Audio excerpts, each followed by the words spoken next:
¿cómo están? Espero que muy bien, mis hermanos. Bienvenidos una vez más a Indagando el Contexto.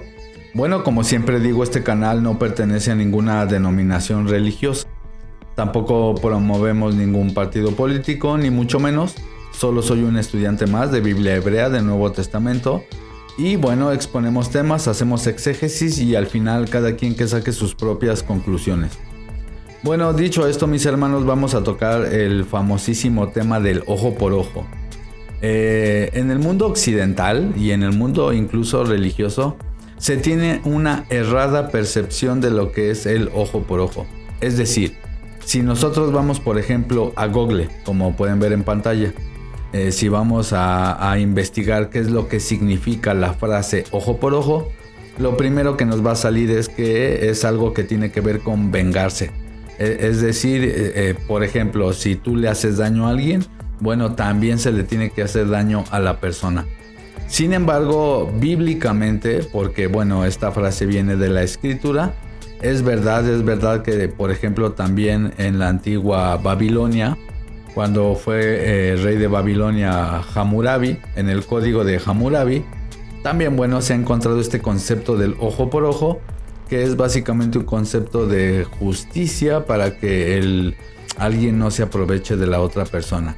Pero ha habido un error de interpretación, o es más, ni siquiera se necesita interpretar, sino solamente escudriñar para ver qué es lo que realmente significa a ciencia cierta el famoso ojo por ojo. ¿Acaso sí enseña la Torá a que nosotros, por ejemplo, lastimemos a alguien que nos lastima? Vamos nosotros a Mateo, porque está Yehoshua, está Jesús hablando con sus discípulos. Ya saben, en este canal se respeta la pronunciación que ustedes usen para referirse al Creador o al Mesías. Aquí no discutimos por eso. Bueno, estamos en Mateo y bueno, el Mesías está hablándole a los discípulos, básicamente dándoles una cátedra de Torah. Es decir, en ese tiempo es bien sabido que estaban, por ejemplo, los maestros, en este caso estaba el rabí, el Mesías, Yehoshua, con sus discípulos, y era algo común que estaban los maestros, por ejemplo, de las casas farisaicas o maestros judíos en general, y ellos daban explicaciones de lo que decía la Torá a sus discípulos. Podemos ver casos registrados como la escuela de Shammai, de Hillel, de Rabbi Akiva, de los alumnos de Rabbi Akiva, de Ismael, etcétera, etcétera. Es decir, ellos seguían a sus rabinos, a sus maestros, y bueno, al final de cuentas seguían la interpretación que ellos les enseñaban. En este caso, bueno, estaba Yehoshua, el Mesías, hablando con los discípulos, y él les dice en Mateo 5:38, vamos a leer, dice: ustedes escucharon que fue dicho ojo por ojo y diente por diente, pero yo les digo, no resistan al que es malo, antes a cualquiera que te hiera la mejilla derecha, dale también la izquierda. Al que quiera ponerte en pleito, meterte en problemas y quitarte la túnica, es decir, el que quiera forcejear contigo y quitarte la túnica, dásela, es más, dale también tu capa. Y cualquiera que te obligue a llevar una carga por 1 milla, ve con él 2. Fíjense, mis hermanos, vamos a analizar esto a detalle, porque hay mucha gente que piensa que Jesús dijo algo nuevo o distinto a lo que dice el Antiguo Testamento. O muchas personas dicen que él estaba contradiciendo la Torá y que por eso él no es el Mesías. Porque ciertamente si nosotros vemos el texto hebreo de la Torá, en general, cualquier persona que conocemos un poquito la Torá, sabemos que la Torá sí permite defenderte. Por ejemplo, si un ladrón o alguien se mete a tu casa, la Torá sí permite defenderte de casos así. O también la Torá sí te dice que si tú cometes un injurio a alguien o una falla, bueno, debe de ser recompensado. Debe de ser pagada esa deuda. Sin embargo, aquí vemos que él no dice, miren, lo justo es que si te piden tu túnica, pues no se la des porque es tu túnica. No, o si te golpean una mejilla, bueno, tú tienes que decir que eso no está bien, porque la Torá dice que pues no puedes andar golpeando gente. Pero ¿por qué él dice pon la otra mejilla? no solo es una enseñanza espiritual muy elevada en donde él cada vez más se va, vamos a decir así, se va afinando la voluntad del Creador, es decir, tiene un proceso, porque nosotros podemos ver desde el Antiguo Testamento todo un proceso, primero con los patriarcas, Abraham, Isaac, Jacob, luego los israelitas, y bueno, luego lo que vemos en el Nuevo Testamento, vemos cómo hay un proceso de entendimiento que todo apunta a la era mesiánica, al Mesías. Entonces, cuando llega el Mesías, no es que le estaba diciendo algo nuevo, diferente, pero sí estaba revelando como muchas cosas que estaban codificadas en la misma Torá. Él mismo dijo, yo soy la verdad, el camino y la vida. Es decir, él estaba dando la correcta interpretación de esos textos antiguos que con los siglos después del exilio de Babilonia se habían distorsionado muchos de estos conceptos bíblicos o muchas palabras del hebreo bíblico. Es decir, se fue perdiendo a través de los siglos el concepto de muchos de los mandamientos también. Y muchas de las traducciones, es decir, ya no se sabía bien qué decían ciertas palabras, se fue modificando con el tiempo. Bueno, ciertamente hoy en día tenemos más herramientas y muchas oportunidades para poder escudriñar y para poder profundizar qué es lo que dice el texto hebreo de la Torá. Y es muy hermoso ver cómo cuando uno va estudiando esos textos hebreos desde la perspectiva antigua, encaja con lo que decía el Mesías. Él no estaba contradiciendo nada. Vamos a analizar. Dice el 37, que su hablar sea sí y que el no sea no. Y bueno, el 38 dice, oyeron que fue dicho ojo por ojo, diente por diente. Pero yo les digo, no resistan al que es malo, antes a cualquiera que te hiere en la mejilla, dale también la otra. Cualquiera que te quiera forcejear para llevarse tu túnica, dale también tu capa. Y cualquiera que te obligue a cargar por 1 milla, ve con el 2. ¿Quién los podría obligar a cargar por 1 milla? Solamente un soldado romano. Aquí está hablando un lenguaje, mis hermanos, que tiene que ver con las revueltas que había en primer siglo. Por eso nosotros podemos ver en la carta a los romanos que Pablo dice que no hay que desobedecer a las autoridades. No es que estén diciendo ellos, ¿saben qué? Tienen que ser como ciegos, ¿verdad? Y seguir a sus gobiernos ciegamente y obedecerlos, hagan lo que hagan. No, el contexto, mis hermanos, como es bien sabido en la historia y como es bien sabido incluso en textos judíos, es bien sabido que en primer siglo ya había muchos grupos que hacían revueltas, grupos subversivos, grupos que estaban en contra del gobierno, pues. Vamos a decir así, grupos guerrilleros que se levantaban en contra del Imperio de Roma, grupos judíos. Entonces, básicamente lo que está diciendo aquí el Mesías es que no participen de esas revueltas. ¿Por qué él pide que no participen de esas revueltas? Bueno, porque era un juicio divino lo que vendría a Jerusalén en el año 70, que es algo que sabemos que pasó. Fue la destrucción de Jerusalén por el Imperio Romano. ¿Por qué? Porque mataron al Hijo del Hombre. Porque eso no es ningún secreto. En Deuteronomio capítulo 6 y capítulo 7, en general, en la Biblia podemos ver que cuando el pueblo de Israel desobedecía o pecaba, o ya estaba en corrupción, sucedía que ellos eran dispersados o que ellos eran gobernados por otros pueblos. El pecado es lo que te hace que tú pierdas fuerza espiritual y física. El pecado es lo que te debilita. Bíblicamente al pueblo de Israel cada vez que pecaba, ellos eran, por ejemplo, lo que vimos que pasó, ¿no? Que se dividieron las 2 casas, lo que pasó también con Nabucodonosor, cuando fue y destruyó Jerusalén, fue por juicio del Creador. Fue por voluntad del Creador, lo dice la misma Escritura. Jeremías fue y les dijo, aléjense de sus ídolos, dejen de hacer cosas que no están bien, alíñense a lo que dice la Torá. Y el pueblo decía que básicamente Jeremías estaba coludido con los babilonios y no sé qué tanto. El hecho es de que ellos no creyeron al profeta y el profeta dijo, Babilonia va a venir y va a destruir Jerusalén, pero por causa de su pecado.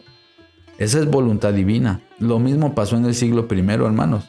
A causa del pecado de Israel fue destruido en el primer siglo Jerusalén. Eso no es ningún secreto, por eso el Mesías dijo no quedará piedra sobre piedra. Y sí, no quedó piedra sobre piedra.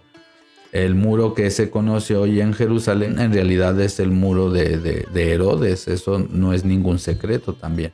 Ya en otro video hablaremos de eso. Sin embargo, bueno, lo que sí podemos ver es que había mucha tensión.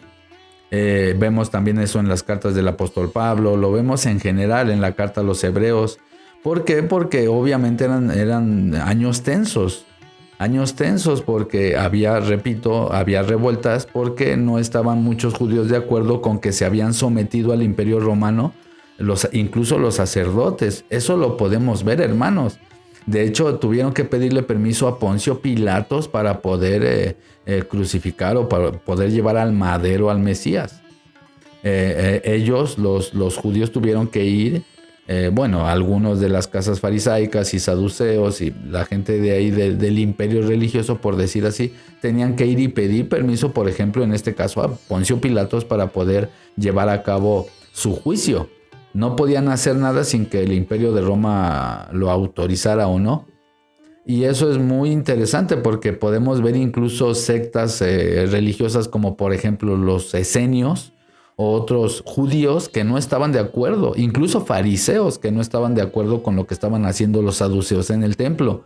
Y se fueron a las montañas. Muchos de los esenios se fueron a las montañas porque no querían saber nada de lo que estaba pasando con el templo, con el sacerdocio. Por eso el Mesías vemos cómo los reprende y les dice: hipócritas ustedes que hacen vendimias afuera del templo y ofrendan animales cojos, tuertos y andan haciendo un montón de cochinero que no está basado en la Torá, sino basado en sus interpretaciones, en sus tradiciones, basado en su corazón corrupto. Es lo que el Mesías vino a reprender.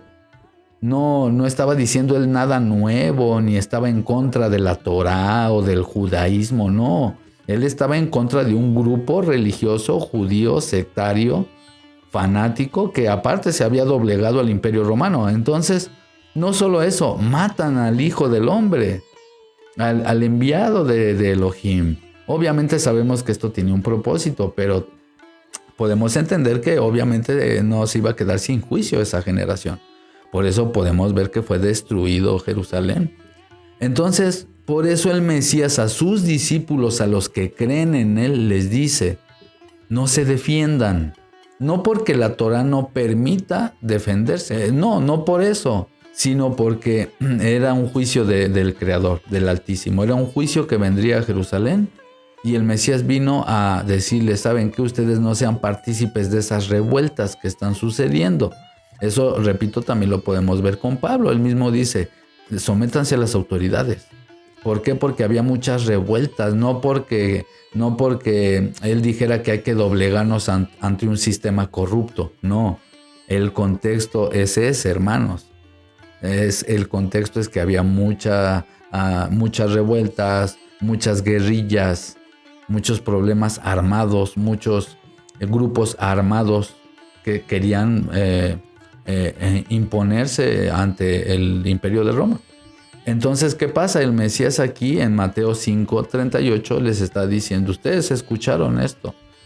Bueno, yo les digo, hagan esto. Y aparte otra cosa, por ejemplo, si seguimos leyendo en el 42, ahora vamos al 42, mis hermanos, y fíjense, dice: al que te pida, dale, y al que quiera tomar de ti prestado, no le rehuses. Y dice el 43, oyeron que fue dicho: amarás a tu prójimo y aborrecerás a tu enemigo. Pero yo les digo, amen a sus enemigos. Aquí, hermanos, pareciera a primera vista, para el que no conoce Biblia, que él está diciendo algo nuevo. Como en el Antiguo Testamento decía que hay que aborrecer a tu enemigo, pero yo les digo algo nuevo. No, él está diciendo, para empezar, oyeron que fue dicho, porque en ese tiempo no todos tenían una Torá o una Biblia o un Tanaj o rollos de los profetas, sino que tenían que escuchar la explicación de otras personas o escuchar de gente que sí tenía esos rollos, porque eran carísimos. No cualquier persona podía tener esos rollos, los hacían escribas y costaban el equivalente a lo que hoy serían miles de dólares. Entonces dice, por ejemplo, ustedes, dice el 43, ustedes oyeron que fue dicho: amarás al prójimo y aborrecerás al enemigo. Pero yo les digo, yo les explico, amen a sus enemigos ¿Y eso, mis hermanos, es algo nuevo? No, eso está, mis hermanos, en Levítico, si no me equivoco, en Levítico 19, 18. Vamos para allá. Levítico 19, 18. ¿Y qué dice aquí, mis hermanos? No te vengarás, ni guardarás rencor a los hijos de tu pueblo, sino amarás al prójimo como a ti mismo, mis hermanos. Es que aquí lo dice clarito. La Torá jamás ha promovido como el odio, ni mucho menos. Nosotros podemos ver otro ejemplo en Éxodo, mis hermanos. En Éxodo 23, 4. ¿Qué dice, mis hermanos? Dice Éxodo 23, 4. Ni al pobre, bueno, desde el 3, ¿no? Dice, ni al pobre distinguirás en su causa. Y dice el 4. Y si encontraras el buey de tu enemigo o su asno extraviado, vuelve a llevárselo. Si vieres el asno del que te aborrece caído debajo de su carga, ¿lo dejarás sin ayuda? Antes bien, le ayudarás a levantarlo. Entonces, mis hermanos, cuando hay personas que dicen que promueve el odio el Creador en el Antiguo Testamento y que el Dios del Nuevo Testamento es algo diferente a lo que era el Dios del Antiguo Testamento, no, eso es errado, hermanos. Es el mismo Creador que, por supuesto, hay casos donde sí era muy estricto. Vamos directamente a leer y a escudriñar el tema del ojo por ojo. Eso está en Éxodo 21. Y vamos a leer, por ejemplo, mis hermanos, el 25. ¿Qué dice, mis hermanos? Bueno, vamos a leer desde un poquito antes para aclarar todos los temas, que quede totalmente claro. Así había penas de muerte, hermanos, en el Antiguo Testamento. Nosotros tenemos que tener algo bien en claro, mis hermanos. Los antiguos patriarcas, los antiguos hebreos, todos ellos sabían cuál era su misión en la tierra. Sabían de dónde venían, mis hermanos. Ellos sabían su linaje adámico. Los israelitas, mis hermanos, sabían la misión que tenían en la tierra. Sabían que no era cualquier cosa. Es decir, imagínense, hermanos, si nosotros vamos a la escritura, bíblicamente hablando, bueno, era el pueblo elegido por el Creador, en el cual se manifestaría la luz máxima del Creador, pero también su justicia. Entonces ese pueblo era un pueblo que había aceptado seguir al Elohim de Israel, había aceptado seguir las ordenanzas del Creador y que aparte ellos conocían de dónde venían. Y aparte en el mundo antiguo la cosmovisión, la cosmogonía, tanto del mundo espiritual como del mundo físico, era muy distinta a lo que hoy se tiene en la mente en Occidente. Es decir, ellos creían en muchas otras cosas que hoy la gente ha dejado de creer poco a poco. Por ejemplo, ellos creían en batallas entre poderosos, entre dioses, entre batallas entre seres espirituales. Ellos creían incluso en dragones, en seres con cabeza de león, en gigantes. Hablo en general, toda la antigua Mesopotamia y todo el mundo antiguo, incluso en Mesoamérica y en todo el mundo, mis hermanos, y en todas las culturas. Al parecer en la antigüedad tenían otras tecnologías, tenían otros conocimientos mucho más elevados. Cada cultura tenía una percepción distinta de eventos y cosas que pasaban en el mundo espiritual. Bueno, los hebreos, los israelitas, por voluntad del Altísimo, a través de la Torá y a través de los escritos del Antiguo Testamento y a través de las visiones que tenían los profetas y de este entendimiento y esta conexión que tenían con la divinidad, es que ellos empezaron a bajar toda esa información y a plasmarla pues en libros, hermanos, a plasmarla en escritos. Es una información que ha sido bajada de los cielos durante siglos, hermanos, que a través de la santidad, los hombres como Moisés, hombres como Jeremías, como Isaías, como Daniel, no se diga, como Yehoshua, todos ellos bajaban información celestial para transmitirla al humano. No era cualquier cosa, hermanos. Entonces, por eso nosotros podemos ver que el pueblo de Israel, cuando cometían pecados graves, pues eran castigados, incluso con pena de muerte. Entonces, entendiendo todo esto, todo este concepto, todo lo que significaba el pueblo de Israel en la antigüedad y todo lo que significaba la palabra del Creador, la Torá, sus mandamientos. Entonces era un pueblo que había aceptado a seguir ni más ni menos que al Dios Altísimo, que al Todopoderoso. Entonces, obviamente que la recompensa que ellos iban a tener por cumplir la misión era extraordinaria, pero también así el castigo, porque eran gente que sabía lo que estaba haciendo de una manera deliberada. Muchos de estos personajes que vemos en el Antiguo Testamento cometen pecados muy graves, pero no porque el Creador haya querido, sino porque son decisiones que nosotros tomamos como personas. Bueno, los israelitas tenían una constitución política, un régimen, en donde, bueno, tenían que tomarse medidas para que no se contaminara el pueblo. Y vemos que a pesar de esas medidas, el pueblo pecaba, ¿no? ¿Por qué? Porque eran rebeldes, porque eran desobedientes. Pero también podemos ver un pequeño remanente que siempre fue fiel al Todopoderoso. Y que a pesar de las circunstancias, pusieron el ejemplo. Por ejemplo, los profetas, entre otras personas más en la Biblia, que a pesar de tener algunos errores, pues ellos vivían en santidad y ellos transmitían eso al pueblo rebelde. Bueno, entendiendo todo esto, porque es necesario entender el contexto, vamos a leer Éxodo 21. Vamos a leer desde el 22. Desde el 22 dice: si riñeren e hirieren a una mujer embarazada y ésta abortara, pero sin haber muerte, serán penados conforme a lo que les impusiera el marido de la mujer y juzgaren los jueces.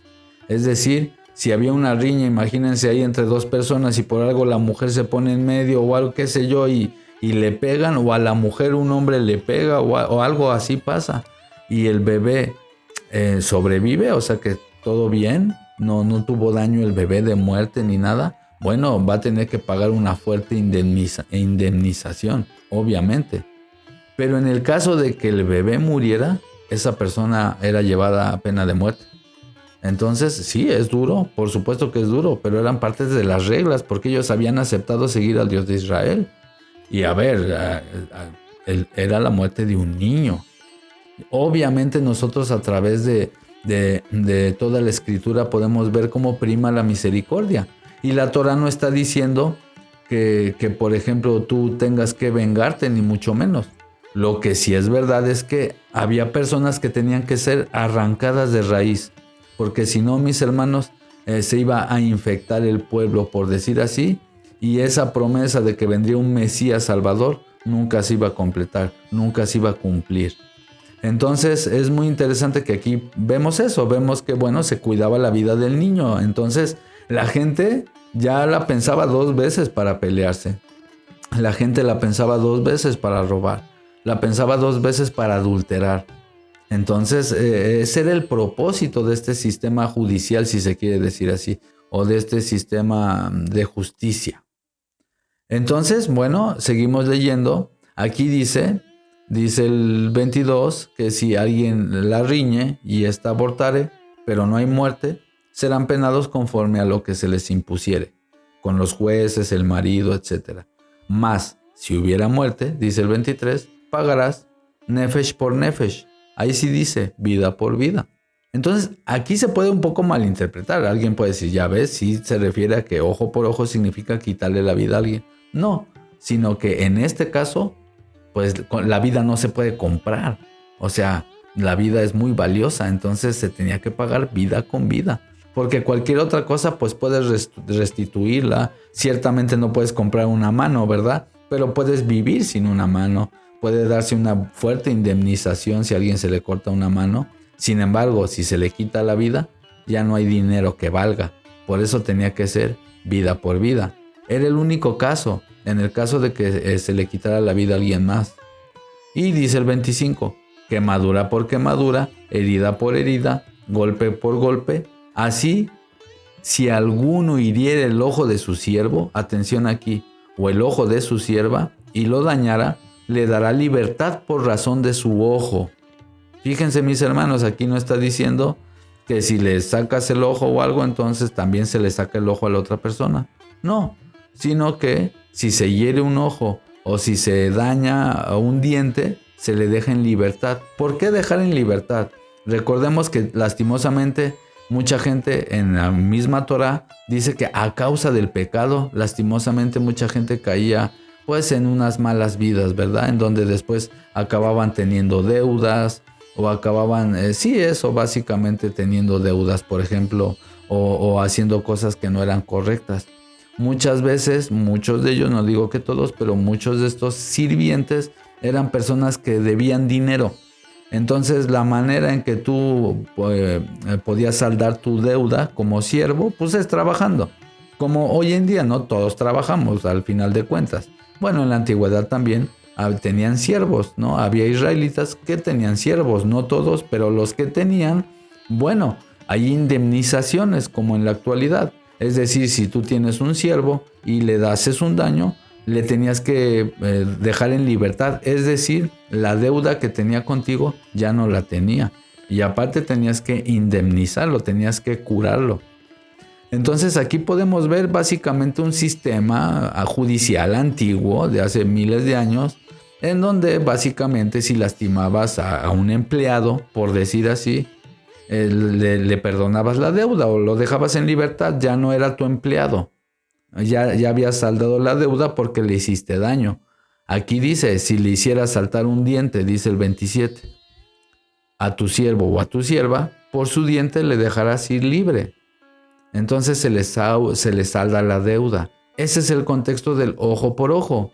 Por eso aquí está diciendo quemadura por quemadura, herida por herida, golpe por golpe. Si alguno hiere el ojo del siervo o el ojo de su sierva y lo dañara, le dará por libertad por razón de su ojo. Y si hiciera saltar un diente de su siervo o un diente de su sierva, de su empleado, lo dejará ir libre. Y etcétera, etcétera. Entonces básicamente el ojo por ojo, básicamente es un hebraísmo para decir que se le tiene que dar el equivalente. De hecho, aquí en Éxodo 21, en estos textos, se utiliza el verbo natán. Cuando dice que se le dará igual o se le dará, es básicamente pagar, ¿no? Es, pues sí, una deuda, pagar. Por eso aquí, donde dice que pagará vida por vida, como ven en pantalla, aparece pues la palabra natán, porque se está pagando. Pero no significa que si se le daña un ojo a alguien o un diente a alguien, se le tiene que sacar a la otra persona el ojo o el diente. No, solamente en el caso, por ejemplo, así de, pues eso, de que se le quite la vida a alguien, es el único caso en donde sí se le quitaba la vida a la otra persona. Al menos que también había casos en donde la persona podía ser, dice ahí, como rescatada, como pagar una fianza. Era un sistema, mis hermanos, un sistema, repito, un sistema de justicia que, bueno, era la base de un sistema en el cual se regían los israelitas que habían aceptado seguir la voluntad del Altísimo. Entonces nosotros vamos a regresar a Mateo 5:38, mis hermanos. Mateo 5:38. Entendiendo todo lo que acabamos de decir, el Mesías dice, ustedes escucharon que fue dicho, ojo por ojo, diente por diente, pero yo les digo, no resistan al que es malo, sino den la mejilla derecha si les golpean la izquierda o cualquiera que te quiera forcejear y quitarte tu abrigo, dale tu abrigo. Es más, dale la capa. Si alguien te pone a cargar una milla algo, cárgalo 2. Y lo vuelvo a decir, es porque dos cosas. Número uno, porque el Mesías de manera estratégica está diciendo, ¿saben qué? No se metan en problemas, porque de por sí esto es un juicio del Creador que viene. Y número 2, porque aparte el Mesías, siendo el Mesías, trayendo la era mesiánica, nos viene a decir, bueno, sí, ¿sabes qué? La Torah sí permite que te defiendas y todo, que si alguien te hace daño, pague lo justo, ojo por ojo. Sin embargo, bueno, todavía más elevado aún es tener misericordia, ¿no? Tener misericordia y a veces incluso morir como mártir, porque la recompensa en los cielos es muchísimo más grande. No sé si me estoy explicando, hermanos. Entonces, no hay un conflicto entre la Torá y las palabras que dijo el Mesías. Lo vuelvo a repetir. La Torá efectivamente sí había lo que se conoce como pena de muerte, sí, para pecados graves, sí, porque era un pueblo que sabía cuál era su misión, que era hacer luz a las naciones, y pues haciendo esas cosas no estaba haciendo luz. Y sí, era duro, es verdad, es duro, sí, estricto, sí, justo, sí, también, y verdadero, sí, también, es verdad, no hay que escandalizarnos. Ciertamente hoy en día hemos llegado a una sociedad en donde la gente ve cosas bien malas por buenas, y han normalizado aberraciones que son peores, hermanos, como a pequeñitos hacerles ahí operaciones y cosas basado en estas ideologías perversas, seamos honestos, y eso lo ven completamente normal. O que un hombre gane en la competencia femenil de natación, todo hormonado, pobre hombre con su espíritu destruido, él pensando que es una mujer, y aparte las élites manipulando todas estas ideologías. Díganme si eso no es más torcido. Entonces, en la antigüedad había un régimen en el pueblo de Israel en donde ni se les ocurra hacer esas cosas, decía el Creador, porque inmediatamente eran aniquilados. Porque era un pueblo santo, hermanos, hay que entender eso. Mucha gente se escandaliza por eso. Sin embargo, cuando ven una película de samuráis, por ejemplo, y ven que un samurái rompe su palabra y por algo se hace el harakiri y se quita la vida, todos dicen, wow, qué honorable. No sé si me explico, estoy poniendo un paralelo, porque muchas veces, por ejemplo, podemos ver cómo la palabra de un samurái, según los antiguos japoneses, era muy honorable. Entonces, si un samurái rompía con su palabra o prometía algo y no lo cumplía, de hecho le cortaban la cabeza o cosas así. O él mismo hacía el famoso harakiri, porque había roto con el honor de su equipo, de su grupo, de su maestro, etcétera, etcétera. Entonces, ¿por qué en otras culturas lo vemos como honorable, pero con el Dios del Antiguo Testamento lo vemos como, qué Dios tan malvado, por qué mataban personas? Bueno, número uno, repito, porque no era cualquier persona. No era cualquier persona, eran personas que se habían comprometido a algo muy elevado con el Creador. Número dos, los israelitas cuando hacían guerras militares no fue contra miles de pueblos no, solo 7 naciones, 7 pueblos, que básicamente eran luchas contra mutantes, hermanos. Pueden no creer esto si quieren, pero hay evidencias en todo el planeta Tierra de que en la antigüedad existieron seres, vamos a decir así, míticos, mágicos, mutantes, hechiceros, etcétera, etcétera. Hay evidencias por todos lados. Entonces los israelitas, en la misma Biblia hebrea está registrado que ellos veían a gente que decía que, dice el libro de Números, son como gigantes, nos hacen ver como langostas al lado de ellos. Entonces básicamente David también luchó con un gigante, y podemos ver que era un mundo totalmente diferente a lo que hoy tenemos en la cabeza en Occidente. Entonces nosotros tenemos que meternos, transportarnos en las historias bíblicas, sumergirnos dentro del personaje que estemos leyendo para poder entender el contexto. Porque así de buenas a primeras, que una persona diga, no, es que ¿por qué apedrean a una persona solo por adulterar con su mujer? No era solo por adulterar a su mujer o con otra mujer, era porque eran el pueblo del Creador, el pueblo del Altísimo, que habían hecho una promesa y que estaban dentro de un pacto, por decir así, para que se entienda. Entonces ellos rompían con su palabra. Entonces había consecuencias. Es así de simple. No eran cualquier persona común y corriente que adulteraba. No. Que no estoy diciendo que esté bien adulterar. Estoy diciendo que está peor para aquellos que, seguían al Altísimo, que siguen al Altísimo. A mayor conciencia, mayor castigo. Y a mayor conciencia, pues más nosotros sabemos lo que está bien y lo que está mal. Entonces, cuando hacemos algo deliberadamente, sabemos que está mal. Es eso, nada más, no hay que escandalizarnos.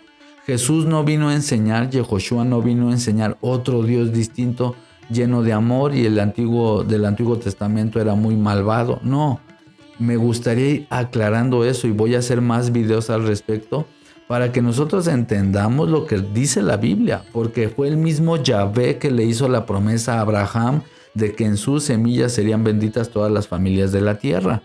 Entonces, ¿cómo me van a decir que es un Dios distinto, el de Jesús, que Yahvé? cuando la promesa abrámica del Evangelio es precisamente lo que le dice Yahvé a Abraham, o Yahweh, o Jehová, como lo pronuncien mis hermanos. En este canal se respeta, lo vuelvo a decir. No entramos en esos debates. Entonces, mis hermanos, es imperativo entender que el Dios del Nuevo Testamento sigue siendo el mismo del Antiguo Testamento. Nadie habló más del Geinom que el mismo Yehoshua. El libro de Apocalipsis es un libro también muy fuerte para muchos lectores. A mí me gusta mucho leerlo, pero para muchas personas es un libro fuerte y es la revelación misma de Yehoshua, de Cristo. Entonces, ¿dónde está que cuando me dicen, no, el Dios del Antiguo Testamento es distinto al del Nuevo Testamento? Es lo mismo. La Biblia jamás lo ha negado. Dios es amor y es fuego consumidor. Eso nunca lo ha negado, eso no es ningún secreto. En otras culturas le llaman karma, ¿no? Los orientales o en la modernidad, cuando alguien hace algo malo y le pasa algo malo, dicen, fue el karma. No, no fue el karma, fue Adonai, fue el Creador dictaminando sus juicios que son verdaderos. Algunos a veces tardan, algunos no. No sabemos, solo Él conoce sus tiempos, ¿verdad? Pero eso que llaman karma no es karma, mis hermanos, es este sistema que el Creador ha diseñado en donde, bueno, si haces cosas malas, mal te va. Y ojo, hay veces que haces cosas buenas y te va mal también, entre comillas mal para la carne. ¿Por qué? Porque vivimos en un mundo que básicamente está en tinieblas, ¿no? Entonces muchas veces cuando haces cosas buenas, pues acabas pagándola porque estás haciendo algo bueno. Paradójicamente, imagínense al mismo Mesías, lo llevaron al madero, siendo que es un hombre que no hizo nada malo. Imagínense, el Hijo del Altísimo, el Mesías mismo, para los que creemos que Él es el Mesías. Y pues bueno, vamos cerrando, hermanos. Básicamente me parece que ha quedado aclarado. Nada más quiero ir a un texto más para que no queden vacíos. Y bueno, eso está en Levítico. Antes que nada, saber que el libro de Levítico, no porque esté después en la cronología de cómo están acomodados los libros, así de está Génesis y luego Éxodo y después Levítico, no por eso significa que Levítico fue dado después de Éxodo. No, de hecho, por ejemplo, podemos ir a Levítico 26, 46, aquí lo tengo apuntado, y podemos ver que dice, hablando en contexto de las ordenanzas que están aquí en Levítico, aquí está diciendo todo esto que les acabo de ordenar, es lo que estableció Yod-Heh Vav-Heh entre él y los hijos de Israel en el monte Sinaí por mano de Moisés. Entonces Levítico básicamente es lo que ya había sucedido en Éxodo. Entonces, para entender Levítico, ya fuimos a Éxodo y ya vimos que Éxodo dice que el ojo por ojo es, por ejemplo, si a un siervo o a alguien le haces un daño, lo tenías que dejar en libertad. No es que se le sacaba el ojo a la otra persona. Y entonces ahora vamos a Levítico 24, 19, 20. Y en Levítico 24, 19, 20 dice, aquí mis hermanos, desde el 19 dice, y el que causare lesión en su prójimo, según hizo, así se ha hecho. Rotura por rotura, ojo por ojo, diente por diente, según la lesión que haya hecho, tal se hará a él. Tal se hará, pero está aquí otra vez el verbo natán, mis hermanos. El verbo natán, la clave está en entender el verbo natán, porque el mismo autor utiliza esos versos de Levítico 24, 20, que también se utiliza en Éxodo 21 para referirse a dar el pago. Entonces es la misma conjugación verbal. Es decir, la misma palabra natán se utiliza en Éxodo para el daño provocado, para pagar el daño provocado. Entonces aquí básicamente en Levítico 24 lo que está diciendo es que si causas una lesión al prójimo, bueno, tienes que dar el equivalente. ¿No? Ojo por ojo, diente por diente. O sea, el equivalente es un hebraísmo, un modismo.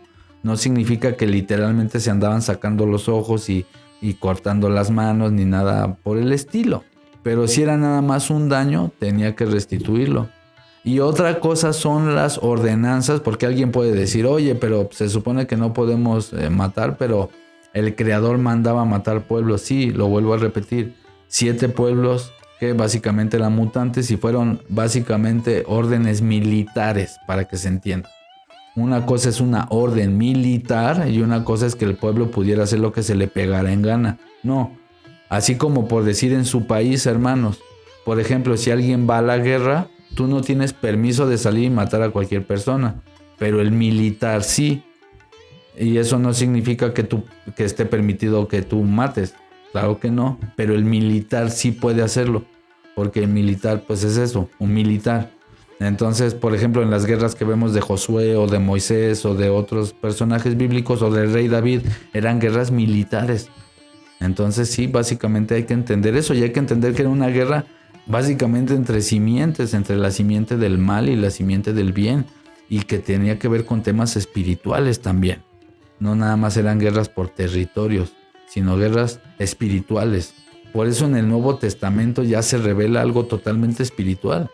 Todo eso era un reflejo de lo que después sería el entendimiento de las guerras espirituales. Por eso dice el Nuevo Testamento, nuestra guerra no es contra carne y sangre, sino contra potestades y seres espirituales.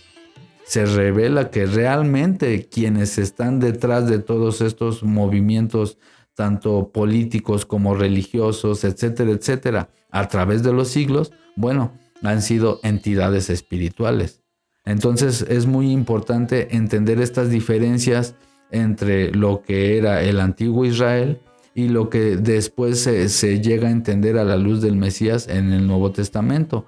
No contradice la Torá. El Mesías, Yehoshua, Pablo no estaban contradiciendo la Torá, pero ciertamente le estaban dando una perspectiva más amplia. Eso sí es verdad. Y también hay que entender el contexto de lo que estaba a punto de pasar en Jerusalén. Todo eso en conjunto nos da un amplio entendimiento de lo que realmente estaba haciendo el Mesías. No estaba contradiciendo la Torá ni mucho menos, sino que él estaba dando cátedras de Torá y repito, el contexto era que básicamente sus santos apóstoles y discípulos iban a morir como mártires, cosa que sí sucedió en primer siglo. Así es que bueno, me parece que por hoy ha sido suficiente. De antemano, muchísimas gracias por haberte quedado hasta aquí. Espero que este análisis sirva para sus estudios, mis hermanos. Espero que también sirva este canal para sus análisis bíblicos. Y si en algo este canal te agrada, te edifica, si en algo te gusta o te ayuda con tus estudios, te pido por favor que te suscribas, que compartas el video, que comentes en la caja de comentarios. ¿Estás de acuerdo o no estás de acuerdo? ¿Qué piensas de todo esto? ¿Cuáles son tus opiniones? Por favor, se los ruego, hermanos, cualquiera que sea su postura, ya sea que sean judíos o no sean judíos, o cristianos o no cristianos, mantengamos el orden, la buena comunión, y está bien opinar diferente, pero sin olvidar el respeto y la sensatez, mis hermanos. Nada más les pido eso, que sus comentarios, a pesar de que estén a favor mío o en contra mía, da igual, que sean siempre con la idea de edificar y sin insultar al prójimo, ni mucho menos.